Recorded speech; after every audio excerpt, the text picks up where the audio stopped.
तो ये कहानी शुरू होती है कोरिया के एक हाई स्कूल से, जहाँ सारे बच्चे बस फाइटिंग में लगे हुए थे। दरअसल हमारी कहानी का मेन कैरेक्टर जंगवू हमेशा स्कूल में गुंडों से बुली होता रहता है। आज भी दोनों बुलीज ने शर्त लगाई थी कि जंगवू और उसके दोस्त में से कौन पहले खाने का सामान लेकर आएगा। और जैसे ही लंच होता है, जंगवू भागता हुआ जेसंग की क्लास में उसके लिए खाने का सामान लेकर आता है, जिससे जेसंग ये शर्त जीत जाता है और उसके दोस्त संगून को पैसे देने पड़ते हैं। और जब जंगवू का दोस्त ड्यूक लेट पहुंचता है तो शर्त हारने की वजह से संगून उसे मारता है और चला जाता है। अब इसके बाद घर जाते हुए जंगवू का दोस्त ड्यूक अपने फोन पर फाइटिंग की वीडियोस देख रहा था। उसे ताकतवर बनना था। ड्यूक कहता है कि मैं बस एक बार फाइटिंग सीख जाऊं, उसके बाद देखना उन सब की खैर नहीं। लेकिन जंगवू ये बात सुनकर हंसने लगता है। ड्यूक कहता है कि तू अभी नहीं समझेगा मेरा प्लान क्या है। अब तभी दोनों के पास मैसेज आता है। पुलिस ने उन्हें फिर से बुलाया था और जंगवू पहले पहुंचने के चक्कर में तुरंत यहाँ से भागता है। जंगवू की जिंदगी इसी तरह चल रही थी। घर में उसके मॉम डैड को भी इस बारे में पता नहीं था कि जंगवू स्कूल में बुली हो रहा है, लेकिन उसकी बहन जंगा को सारी बातें पता होती हैं। और क्योंकि जंगवू अपनी बहन से बस 5 मिनट बड़ा होता है, इसलिए उसकी बहन उसे बड़ा नहीं मानती और दोनों के बीच में बिल्कुल दोस्तों वाला बॉन्ड होता है। साथ ही जंगा हमेशा जंगवू को डांटती रहती है क्योंकि जंगवू अपने लिए फाइट नहीं कर पाता। अब इसके बाद रूम में आकर जंगवू भी फोन में फाइट देखते हुए एक टेडी के साथ फाइटिंग की प्रैक्टिस करने लगता है। उसे भी ताकतवर बनकर पुलिस को सबक सिखाना था। लेकिन इसी दौरान उसकी बहन रूम में आ जाती है और जंगवू को टेडी के ऊपर देखकर कुछ और ही समझने लगती है।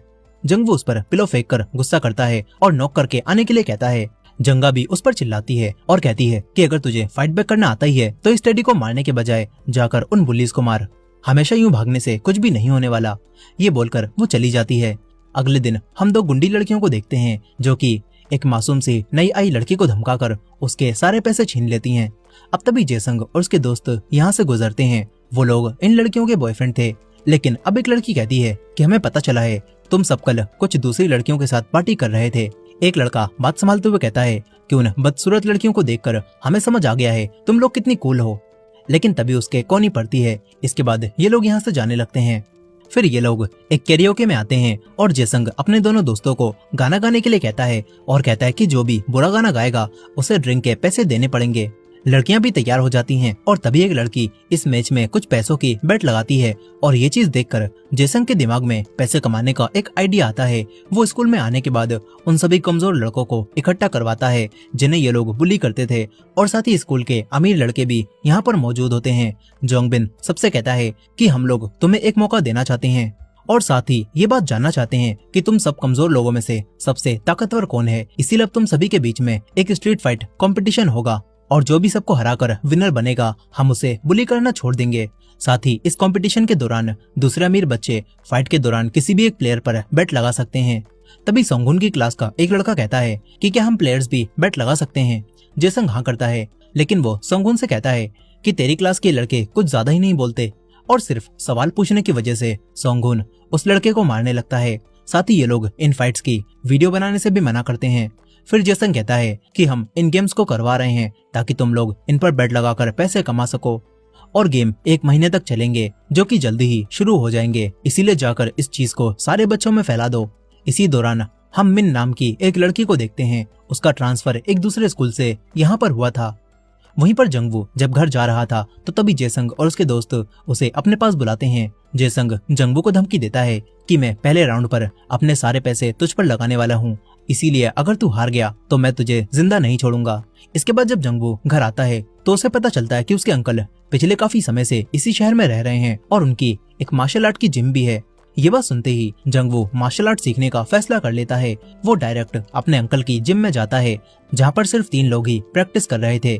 जंगवू एक आदमी यूं के पास जाकर पूछता है कि इस जिम के मालिक कहाँ पर हैं। वो आदमी जंग को देखकर समझ जाता है कि ये लड़का पक्का अपने स्कूल में बुली होता होगा। इसके बाद जंगवू के अंकल भी यहाँ पर आ जाते हैं। जंगवू उनसे कहता है कि उसे मार्शल आर्ट सीखना है ताकि वो बुली से लड़ सके, लेकिन उसके अंकल मना कर देते हैं और कहते हैं कि अगर फाइटिंग सीखकर तुम उन लड़कों को मारोगे तो तुम भी एक बुली बन जाओगे।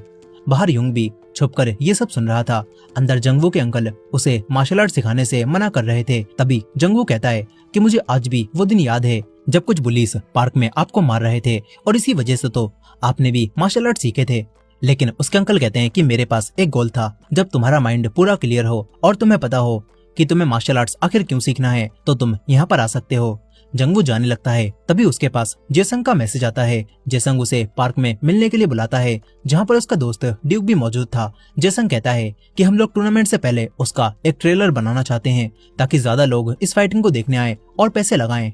इसीलिए अब ये लोग जंगवू और ड्यूक को आपस में लड़ने के लिए कहते हैं, लेकिन ये दोनों अच्छे दोस्त थे और फाइट नहीं करना चाहते थे। मगर इन बुली से पिटने के डर से ड्यूक जंगवू को मारने के लिए तैयार हो जाता है, मगर जंगवू नहीं लड़ता और यहाँ से तुरंत भाग जाता है। ड्यूक को ये देखकर काफी बुरा लगता है कि वो अपने ही दोस्त को मारने जा रहा था। अब अगले दिन जब जंगवू स्कूल आता है तो जेसंग उसे पकड़कर मारने लगता है और दोबारा फाइट के दौरान ऐसे भागने से मना करता है। जंगवू गुस्से में क्लास में आता है। यहाँ पर ड्यूक जंगवू से माफी मांगता है। जंगवू उससे गुस्सा नहीं था। ड्यूक जंगवू को दिखाता है कि उन लोगों ने डिसाइड कर लिया है पहले राउंड में कौन किससे लड़ेगा। इसके बाद जाते समय इन्हें वही नई लड़की मिन दिखती है। जंगवू से देखते ही उसके प्यार में पड़ जाता है और ड्यूक बताता है कि ये बेचारी लड़की स्कूल बुलिंग की वजह से इस स्कूल में ट्रांसफर होकर आई है, लेकिन यहाँ पर भी इसे बुली किया जा रहा है। अब इसके बाद जाते हुए जंगवू कहने लगता है कि मैं इस टूर्नामेंट को जीतूंगा और सारे बुलीज को हरा दूंगा। लेकिन इस बार ड्यूक उस पर हंसता है, मगर जंगवू ने फैसला कर लिया था। वो दोबारा से अपने अंकल की जिम में आ जाता है और उन्हें मार्शल आर्ट सिखाने के लिए पैसे देता है और वो भी तुरंत ही मान जाते हैं। अब इसके बाद जंगवू की ट्रेनिंग आर्क शुरू होती है। वो क्लास के दौरान ही बीच में उठकर भाग जाता है। जेसंग और संगून भी उसे कहीं पर जाता हुआ देखते हैं और सोचते हैं कि हमने तो कुछ भी नहीं मंगाया, तो ये कहाँ पर जा रहा है। जंगवू उसी लड़की मिन के पास आता है और उसे अपनी तरफ से ड्रिंक देता है। इसके बाद वो जिम में आकर मार्शल आर्ट की ट्रेनिंग करने लगता है। युंग उससे पूछता है कि तुम ताकतवर क्यों बनना चाहते हो। इस पर जंगवू कहता है कि वो ऐसे ही ताकतवर बनना चाहता है। इसके बाद युंग और उसके अंकल दोनों मिलकर उसे ट्रेनिंग देने लगते हैं। थोड़ी ही ट्रेनिंग के बाद जंगवू के अंदर कॉन्फिडेंस आ जाता है और स्कूल में भी जंगवू अपने दोस्तों से कहता है कि हम उन तीनों से काफी ज्यादा हैं, अगर हम उन पर एक साथ अटैक करें तो हम उन्हें मार सकते हैं। इस तरह हमें अपने ही दोस्तों को नहीं मारना पड़ेगा। लेकिन जब जेसंग और उसके दोस्त इनके सामने आते हैं तो जंगवू के अलावा कोई भी आगे नहीं बढ़ता। अब इसके बाद पहले राउंड की फाइट शुरू हो जाती है। पहला मैच जंगवू और एक मोटे लड़के के बीच में था। दोनों के बीच में फाइट शुरू होती है और सभी बच्चे इन दोनों के ऊपर पैसे लगाने लगते हैं। ड्यूक अपने दोस्त जंगवू के ऊपर पैसे लगाता है। यहीं पर जंगवू लगातार उस मोटे लड़के से पिट रहा था, लेकिन तभी जंगवू खुद को छुड़ाकर उसे एक ही पंच में बेहोश कर देता है। सभी लोग ये देखकर चौंक जाते हैं। फिर उस लड़के के होश में आने के बाद जंगवू उससे माफी भी मांगता है, लेकिन वो लड़का जंगवू के ऊपर गुस्सा नहीं था। साथ ही वो कोई बात जंगवू से कहता है। अब इसके बाद जब जंगवू कहीं पर जा रहा था तो उसकी बहन जंगा उसे देख लेती है। वो सोचती है कि अब स्कूल के बाद भी कुछ लोग शायद इसे बुली करने लगे हैं। वो जंगवू का पीछा करती है, लेकिन तभी उसके पास एक कॉल आती है और इसी दौरान जंगवू सामने से कहीं पर गायब हो जाता है। जंगवू अब जिम में आकर दोबारा से प्रैक्टिस करने लगता है। कुछ ही समय बाद उसके मॉम डैड और बहन जंगवू की पर्सनालिटी में चेंज नोटिस करने लगते हैं, लेकिन जंगवू उन्हें नहीं बताता कि वो मार्शल आर्ट सीख रहा है। अब इसके बाद वो रूम में आकर प्रैक्टिस के दौरान लगी हुई चोटें देखने लगता है। तभी उसकी बहन यहाँ पर आकर ये देख लेती है और सोचती है कि उन पुलिस ने ही जंगवू को मारा होगा। वो जंगवू पर चिल्लाती है और उससे कहती है कि तुम उनसे फाइट बैक क्यों नहीं करते, लेकिन जंगवू उसे कमरे से निकाल देता है। अब इसके बाद अगले दिन जंगवू के दोस्त ड्यूक की फाइट एक लड़के से होती है जिसमें ड्यूक पिट रहा था, और ये चीज देखकर ड्यूक जंगवू को कुछ पैसे देता है और कहता है कि ये पैसे उस दूसरे लड़के के ऊपर लगा ताकि अगर मैं हार भी जाऊं तो मुझे डबल पैसे तो मिल सकें। लेकिन फिर फाइट के दौरान ही गलती से ड्यूक का सर उस लड़के के सर में लग जाता है, जिससे वो हार कर बेहोश हो जाता है। मगर जीतने के बाद भी ड्यूक दुखी था, उसके पैसे बर्बाद चले गए थे। लेकिन जंगवू उसे पैसे वापस देता है और कहता है कि मैंने तुम दोनों के ऊपर ही बराबर बराबर पैसे लगाए थे। ड्यूक काफी खुश होता है। यहीं अब जंगवू अपने ट्रेनिंग को और हार्ड कर देता है। उसकी मेहनत देखकर युंग और उसके अंकल उसे एक दिन बाहर डिनर की ट्रीट देने का फैसला करते हैं। यहीं पर स्ट्रीट टूर्नामेंट फाइट आगे बढ़ती जाती है। बच्चे एक दूसरे से लड़कर उन्हें मार रहे थे और बाकी सारे बुलीज मजे लेते हुए पैसे कमा रहे थे। यहीं जंगवू भी रोज हार्ड ट्रेनिंग करके खुद को ताकतवर बनाने में लगा हुआ था और जेसंग भी उसकी फाइटिंग को देखकर ये चीज नोटिस कर लेता है। अब इसके बाद शाम को जंगवू युंग अपने अंकल और बाकी सभी के साथ बाहर डिनर करने जाता है। युंग जंगवू से कहता है कि मैं जानता हूँ तुम उन बुलीज को मारने के लिए ही मार्शल आर्ट सीख रहे हो। जंगवू हाँ करता है और फिर पूछता है कि वैसे तुम ट्रेनिंग क्यों ले रहे हो। इस पर युंग बताता है कि मैं खुद का एक सेंटर खोलूंगा जहां मैं कमजोर बच्चों को फाइटिंग की ट्रेनिंग दूंगा। मुझे उन्हें प्रोफेशनल नहीं बनाना होगा, बल्कि सिर्फ इस काबिल करना होगा ताकि वो खुद को प्रोटेक्ट कर सकें। ये चीज बताते हुए युंग की आंखों में आंसू आ जाते हैं। उसका भी एक पास्ट है जिससे वो आज भी जूझ रहा है। अब इसके बाद रास्ते से गुजरते हुए जंगवू की बहन उसे यहाँ पर देखती है और सोचती है कि ये आदमी अब जंगवू को परेशान करने लगे हैं। जंगवू की बहन अंदर आकर उसे ड्रिंक पीने से रोकती है और फिर यूं को देखती है और कहती है कि अंकल, आपको शर्म नहीं आती? वो एक हाई स्कूल का लड़का है और आप उसे जबरदस्ती ड्रिंक पिला रहे हो। जंगवू उसे रोकने की कोशिश करता है लेकिन वो काफी गुस्से में थी। वो जंगवू पर ही चिल्लाती है और तभी उसे अपने अंकल यहाँ पर दिखते हैं और वो सारी बात समझ जाती है कि यहाँ पर क्या चल रहा है। अब इसके बाद वो भी इन्हीं के साथ बैठकर खाना खाने लगती है। साथ ही यहाँ पर यूं कहता है कि जंगवू, तुम्हारी बहन तो तुमसे बिल्कुल अलग है, शायद तुम दोनों के जेंडर्स चेंज हो गए हैं। खैर, अब इसके बाद जंगवू की बहन को सारी बातें पता चल जाती हैं कि जंगवू मार्शल आर्ट की ट्रेनिंग ले रहा है और घर जाते हुए वो जंगवू के लिए काफी खुश भी होती है। इसके बाद अगले दिन फिर से जेसंग जंगवू को बुलाता है। आज जंगवू की फाइटिंग का दिन था। जंगवू बहुत ही आराम से उस दूसरे लड़के को मारते हुए एक ही पंच में उसे हरा देता है और ये सब देखकर जेसंग उससे पूछता है कि तू कहीं पर फाइटिंग की ट्रेनिंग ले रहा है ना? लेकिन जंगवू मना करके यहाँ से चला जाता है। यहीं पर जंगवू का दोस्त हर मैच के दौरान जंगवू के ऊपर पैसे लगाकर खूब पैसे कमा रहा था। वहीं दूसरी तरफ जंगवू के सामने अब वही लड़की मिन आती है। वो देखती है कि फाइटिंग की वजह से जंगवू के चेहरे से खून निकल रहा है। मिन जंगवू को अपना हैंकी देती है और ये चीज देखकर जंगवू काफी खुश हो जाता है। इसके बाद घर जाते हुए उसे मिन दोबारा दिखती है और अब जंगवू अपने दोस्त को छोड़कर मिन के पास आता है और उसे हैंकी देता है और उसके साथ ही जाने लगता है। इन दोनों की अब अच्छी दोस्ती हो जाती है। मिन को भी पता था कि जंगवू टूर्नामेंट में भाग लेने वाले सारे कमजोर बच्चों में से सबसे ताकतवर है। अब इसके बाद अगले दिन जंगवू के दोस्त का मुकाबला एक दूसरे लड़के से होता है, लेकिन वो लड़का काफी ताकतवर था। वो ड्यूक को बहुत बुरा मारता है जिससे उसकी नाक से खून निकलने लगता है। ड्यूक अब और नहीं लड़ना चाहता था और उसे बचाने के लिए जंगवू जानबूझकर लड़ाई के बीच में आ जाता है, जिससे लड़ाई खत्म हो जाती है और जेसंग गुस्से में आकर जंगवू को मारने लगता है। लेकिन उसकी गर्लफ्रेंड उसे रोक देती है और कहती है कि 2 दिन बाद इसका मैच है, अगर इसे कुछ हो गया तो हम और पैसे कैसे कमाएंगे। ये बात सुनकर जेसंग जंगवू को और नहीं मारता और धमकाकर छोड़ देता है। इसके बाद शाम को ड्यूक जंगवू को उसे बचाने के लिए थैंक्स कहता है। साथ ही ड्यूक पिटकर भी खुश था क्योंकि उसने उस दूसरे लड़के के ऊपर पैसे लगवाए थे और पिटने के बाद भी ड्यूक के पास पैसे आ गए होते हैं। अब इसके बाद जंगवू रात में अपने 2 दोस्तों को मिलने बुलाता है। उन दोनों का कल मैच होने वाला था और जंगवू उनसे कहता है कि तुम इस मैच में ज्यादा सीरियस मत होना और कोई भी एक आसानी से हार जाना, क्योंकि आखिर में मैं ये टूर्नामेंट जीतकर बुलीज को हमेशा के लिए खत्म करने वाला हूँ। लेकिन अब तभी जेसंग का एक दोस्त इन्हें देख लेता है। वो इनकी एक पिक्चर क्लिक कर लेता है। अब इसके बाद अगला दिन आता है। जंगवू और उसके दोस्तों ने डिसाइड कर लिया था कि चश्मे वाला आज जीतेगा और दूसरा प्लेयर हार जाएगा। लेकिन आज जंगवू को उस दूसरे प्लेयर के चेहरे पर कुछ निशान दिखते हैं। दरअसल जेसंग और उसके दोस्तों ने कल रात में उस लड़के को पकड़कर मारा था और उससे सब पूछ लिया था और जेसंग को अब सब पता होता है कि जंगवू चश्मे वाले को जिताने वाला है। इसीलिए वो जानबूझकर उस दूसरे लड़के के ऊपर बेट लगाता है और कहता है कि देखना वही जीतेगा।